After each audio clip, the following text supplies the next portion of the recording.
Greetings. I'm Dr. Tobias E. Lagrone. I am a servant leader requesting your support as I seek to serve as your next United States Senator from the state of North Carolina. On this day, April the 12th, 1776, exactly 245 years ago, at the meeting of the Fourth Provincial Congress, North Carolina's General Assembly was the first colony to authorize her delegates to the Continental Congress to vote for independence, thereby leading the way for America's colonies to break free from the British colonial rule. This patriotic act of liberty and self-governance became known as the Halifax Resolves.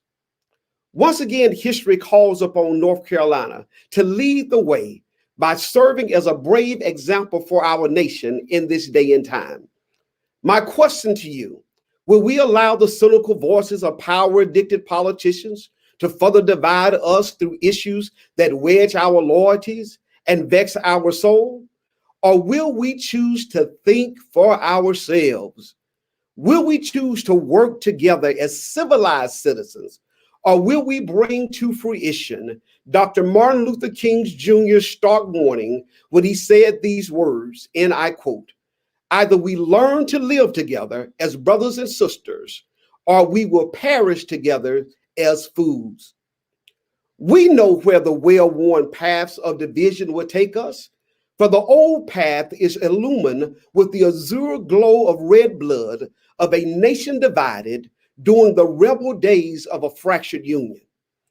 On January the 6th, 2021, we watched the poor sons of Confederate ghosts storm America's Capitol, demanding that white power trump the democratic will of the American people. The hallowed halls of our sacrosanct house was marred by the vile hatred of white supremacy and racial bigotry, calling for the death of those with opposing views of our American social construct. Most recently, the state of Georgia, the home of Mr. Hank Aaron, Georgia struck out morally when it enacted Jim Crow-style restricted voting laws to drastically decrease citizen access to the voting booth. We must resist radical right-wing ideology that professes an all or nothing, my way or the highway attitude, but we also must resist the extreme leftist council culture, a council culture agenda that seeks to tar and feather one in the town square of public opinion without due process in the court of law. Let us choose to stop blindly following after others. Let us choose to stop blindly choosing sides. Rather, let us choose to work together to find reasonable solutions to the pressing needs of climate change, the opioid epidemic, minimum wage increase, a livable wage, and higher pay for our teachers. For way too long, we have allowed political pundits to divide our attention and conquer our lives with the divisive rhetoric of wedging issues. For decades, lobbyists have molested American democracy with dark money, using their strong financial arm to rob the American worker of fair wages, affordable health care, and strong social safety nets. Corporations have an important place on the canvas of the American dream, but corporations cannot be the abusive mate whose selfish decisions cripple the whole family unit. Corporations cannot be the abusive spouse who wastes his wealth on selfish vices only to come home broke and expect the American taxpayer to pay all the bills. The unknown can be frightening for any of us. We look to our right and we ask, who is right? We look to our left and only see the broken lives of those whom Wall Street has left behind. Where do we find a balanced center to stand on? Yes, our country is in trouble. And destiny has uniquely positioned us at the crossroad of decision. In choosing our next United States Senator, will we choose a path of progress, innovation, opportunity for all? Or will we follow those who trump up wedge issues of division?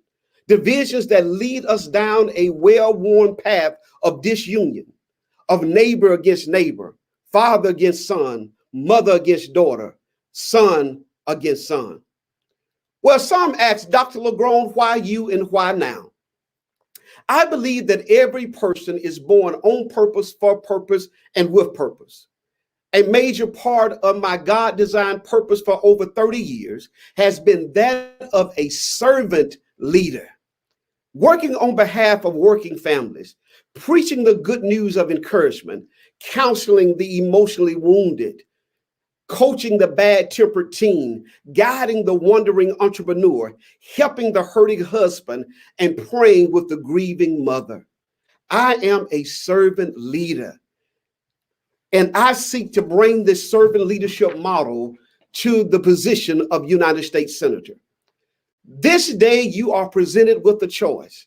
I'm a fair and balanced candidate, a son of the South, raised on a rural farm by Bible-believing parents and grandparents, educated in the public school system, the first in my generation to attend college, and ultimately, by the grace of God, earned an accredited doctoral degree. I'm a small business owner, married to my lovely wife for 28 years and counting. And we have one daughter who is a senior in the UNC system, who is graduating college with a major in communications and 3 minors. And we are so proud of our daughter. As a pro-life Democrat, I believe that God, our intelligent creator, created every life on purpose, for purpose, and with purpose. According to Jeremiah 29:11, life is sacred from the womb to the tomb. When it comes to the question of choice, that choice can only be made by the couple and the qualified medical professionals. That choice can only be made by the couple and qualified medical professionals. Government has no business in anybody's bedroom. In terms of our tax dollars, we as people of faith do have a right to demand that our tax dollars not be used to abort the God-designed destiny of any child, either through abortion, unjustified police shootings, school-to-prison pipelines, or foreign wars for corporate profits. As a clinical psychotherapist, I believe in best practices, data-driven solutions that empower people to realize their fullest potential. Faith and facts are not in opposition to each other. Data informs us what is, but faith tells us what can be. As your next United States Senator, I propose several groundbreaking legislative acts that will empower the American people to live lives in pursuit of happiness and in pursuit of peace and fulfillment. One such act is the Family and Child Care Education Relief Act. We know that some people in this country and in North Carolina are spending as much as 28% of their income on child care. Data tells us from the Economic Policy Institute that in North Carolina, a minimum wage worker would have to work full time for 33 weeks in order to pay the child care bill for one child. That is unacceptable. We can be better. We can do better. Another act is the Right to Know Act. We know that science informs us that when we are approached by anyone, including law enforcement, that the brain goes into a state of fight, flight, or freeze. And I'm promoting the Right to Know Act. So when law enforcement approaches any person, that law enforcement personnel has to tell that person why they are being approached.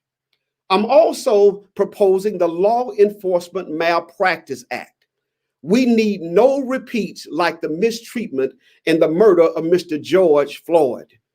And we need the Law Enforcement Malpractice Act so the Justice Department can have full authority to revoke the license, the law enforcement license of any bad actors in law enforcement. As a clinical therapist, and many of my colleagues who work in nursing or the medical profession or in any other profession, there's a state registry of bad actors. And if you're on that registry, the whole public knows your record. I'm also promoting the Consumer Data Transparency Act. Every citizen needs to know what is happening with the data that is being accumulated by all of these huge companies. And last but not least, the Worker Protection Against Artificial Intelligence Act. Employees would have to notify you if your job is going to be replaced by artificial intelligence. What we know from research is that North Carolina is the center of the United States textile industry, as well as home to many other manufacturers. In the next 12 years, just in the Greensboro, High Point, and Winston-Salem area, out of the 308,000 jobs, as many as 63% of those jobs are at risk of being replaced by artificial intelligence. That's out of 308,000 jobs, 196,000 jobs are at risk of being replaced by artificial intelligence. And the numbers are comparable in Charlotte, Wilmington, Asheville, and other regions. The greatest threat to your economic future is not immigration, it is automation. Who in Washington, D.C. is advocating for us? How do we find our centering balance in this new world of automated technology, artificial intelligence, quantum science, supercomputers, Facebook, Instagram, TikTok, DoorDash, Instacart, Zoom conferencing, and self-driving cars? How do we enjoy the remarkable technological advancement of our George Jetson world while saving our democracy from those with a Fred Flintstone mentality? This election really is not about being a Democrat or a Republican. This election is about what does it mean to be a human being? What does it mean to be human? What does it mean to be humane? What does it mean to live in a civilized society governed by laws and principles? Today, North Carolina, we are faced with the choice. We can choose to shine as a lighthouse that casts her bright beam of hope towards strong families, economic growth, and intelligent progress, or we can fall victim to the charlatan tricks of Confederate rioters who seek to raise the old ghosts of racial divisions and trickle down promises that only help those at the top. As I close today, it was Halifax County Judge, North Carolina Judge Walter Clark, who selected these God-inspired words, laden with the philosophy of Cicero, as he offered this saying as the official North Carolina motto: Esse quam videre, esse quam videre, to be rather than to seem. North Carolina, let us go forward. Let us not just seem. Let us not just seem forward thinking. Let us not just seem tolerant. Let us not just seem inclusive. Let us not just seem innovative. Let us not just seem a place of liberty and justice for all. Let us not seem. Let us be. Let us be. Let us be bold in our vision. Let us be courageous in our faith. Let us be kind to each other. Let us be caring in our community. Let us be temperate in our conversations. Let us be tolerant with our neighbors. Let us be intelligent in our planning. Let us be innovative in our job creation. Let us be loving to one another. Let us be all for progress, with progress for all. I'm Dr. Tobias Lagrone. I'm a candidate for the United States Senate I'm Dr. Tobias Lagrone. I'm a candidate for the United States Senate, and we can do this working together. Thank you very much for your time. We have many comments and questions. You can help us in our campaign by going to our website, ncnewday.com. You can email us and connect with us through our social media. We have many comments, and we're going to show a few comments here. Thank you so much. Thank you so much. We have comments from all around the nation, and we thank you for your support. And I thank my wife and my daughter for their support in our team who has pulled this campaign together. We are just excited about what is happening in this day and time. We have supporters all across the nation.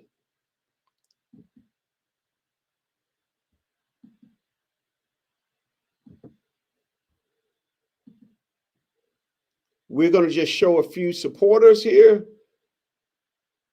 Awesome, awesome. Thank you so much. Thank you so much. And we ask that you share this screen on your page. Please share this screen on your page. Please share this live stream and the recorded stream on your page. Thank you, team. Thank you, team. Thank you, team. Thank you, team. Thank you, team.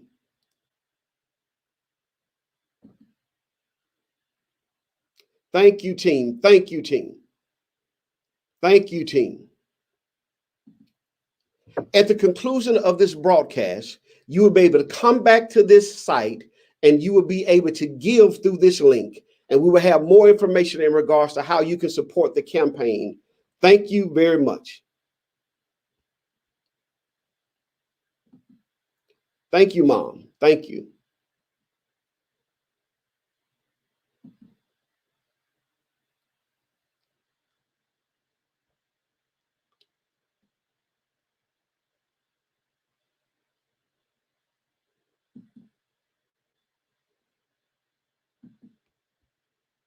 And this is the conclusion of our broadcast today.